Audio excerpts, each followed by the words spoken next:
Uncharted 3, what we wanted to do is sort of take Drake on an adventure like he hadn't been on before, which involves new destinations, and in this case it's the Arabian Desert is his ultimate destination, but he has to go on a globe-trotting adventure to finally get there. And then also with a new adversary that challenges him in new ways, rather than sort of overtly physical ways, sort of a more cerebral adversary where you kind of have to fight your fears, and then this person is more sort of guileful and cunning than some of the people we've run into before. It means be careful what you wish for. It might just get you. We're going to the desert this time, and so obviously we wanted to blow out sand in every form, and we've done a ton of research, both graphically in terms of, and also sort of narratively, stories that have gone to the desert before. But that involves really getting all of the visual effects right, of this, the way the sand blows over the dunes and curls over the tops of them, the way it displaces and flows because it's almost a liquid. And then, of course, all of the things that you expect to run into in a desert environment, like sandstorms and mirages. There's all kinds of possibilities, and we wanted to make sure that we're sort of exploring all of them. Yes, I did.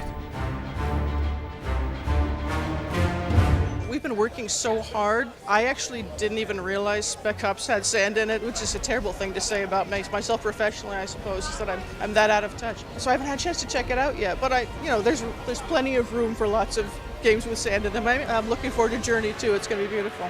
Well, that's all real pretty, but what the hell's it mean in English? We wanted to have Victor Sullivan back in this one and really explore their relationship much more than we have in the previous games. And, I think a lot of people felt like that we was underused in Uncharted 2, and we felt the same way. And so we really, in this one, really want to explore this sort of, this bromance, this buddy picture aspect of their relationship and dig in a little bit more to kind of the nature of this partnership that they've got, because he's kind of like Drake's father figure, but also his sort of mentor. But he's sort of a lousy father figure if you think about it, because he's kind of a corrupting influence as well. And it's actually a really fun thing to explore, and I think people want to know more about that. I can't really talk about any other characters. I mean, obviously the romantic angle is always a big part of this genre, right?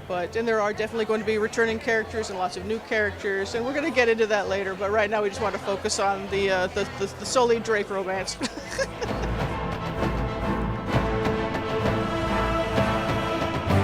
We always start our games with some sort of a historical mystery as a catalyst, and in this one we wanted to get into Drake's backstory a little bit more, what makes him tick, and so that involves digging a little back into the whole his relationship to his supposed ancestor, Sir Francis Drake. Exploring that and the search for a potential lost treasure hoard from the 16th century actually puts us on the trail of T.E. Lawrence of Arabia, in an unexpected way, and we realize that actually our adversaries are not looking for some sort of small treasure hoard. They're actually looking for this lost city in the Arabian desert.